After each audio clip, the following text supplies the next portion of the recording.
Dahil naman sa mahabang suspensyon ng klase, make-up classes posibleng ipatupad ayon sa DepEd. Para sa detalye, may live report si Joan Punsoy.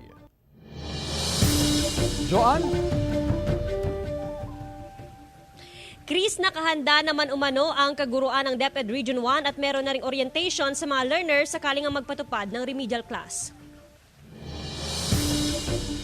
Distance learning modality ang dapat nakaplanong ipatupad ng Department of Education sakaling hindi magamit ang mga paaralan halimbawang may kalamidad. Ito'y para makapag-aral pa rin ang mga learner at hindi masayang ang araw sa school calendar. Pero ayon sa Department of Education Region 1, hindi ito valid kung nagpatupad ng class suspension sa araw na iyon. Talagang makita natin naman na yung bahay ng ating mga learners ay binabaha, ay talagang walang pag-aaral na magaganap kahit distance modular learning. Noong August 29 ang opening of classes para sa taunang pampaaralan 2023 to 2024.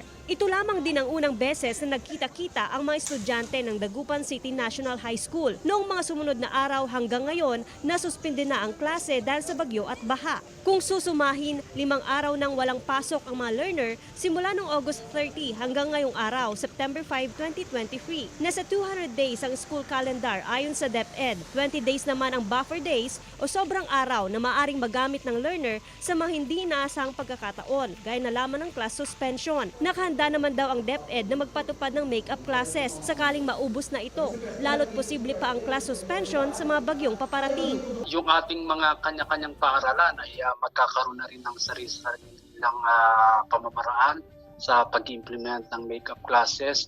Pwede itong gawin ng araw ng Sabado kung may mga aralin sila na kinakailangan ang in-person classes ng Sabado ay maaari nilang gawin ito. Maaari din namang modular distance learning kapag Sabado. Pumasok pa rin ang mga guro. Nakahanda naman daw ang mga module ng mga learner na kanila na raw ibibigay sa pagbabalik klase. 7 silid-aralan sa DCNHS ang pinasok ng baha, pero may mga available namang rooms na magsisilbing classroom ng mga learner kung sakali. Since shifting naman kami, may mga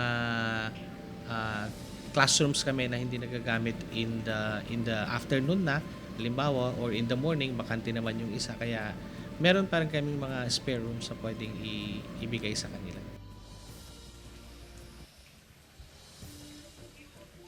Chris, dito sa ating kinatatayuan, ito yung area sa ating report na binabaha kanina umaga pero sa ngayon ay humupa ng baha. Liban na lamang sa baha na nasa loob nga ng classroom pero humupa na rin itong antas nga ng baha. Sa pag-iikot naman natin dito sa probinsya ng Pangasinan, marami na rin talaga itong mga matataas na school buildings na ipinatayo ng DepEd Region 1. Pero kung mayroon mang na-experience talaga na pagbaha, ito yung mga portion lamang ng paaralan o itong school grounds nga na nakaka-experience talaga ng medyo may pagkamataas na antas nga ng baha dito sa area at itong pathway. Pero meron namang mga tuntungang ginawa ang DepEd pero merong mga madaanan nga itong mga learners. Na-experience itong pagbaha kung itong school naman ay nasa low-lying area at kung talagang wala nang labasan talaga itong tubig. At isa nga talaga sa isang consideration kung bakit nagpapatupad ng class suspension ay itong mga kalsada na dinadaanan nga ng mga learners patungo sa mga paaralan na hirap daw silang makadaan dahil mataas nga yung baha. Liban pa dyan kung talaga namang binabaha itong tirahan ng mga learners. Dito naman sa DCNHS, sakaling ngang bumalik itong mga learners ay bibigay na raw itong modules na good for first quarter of the school year. Yun nga lang, isang challenge din daw sa kaguruan na dapat ma-monitor nila kung talagang merong natututunan ang mga estudyante. Chris? Maraming salamat, Joan Punsoy.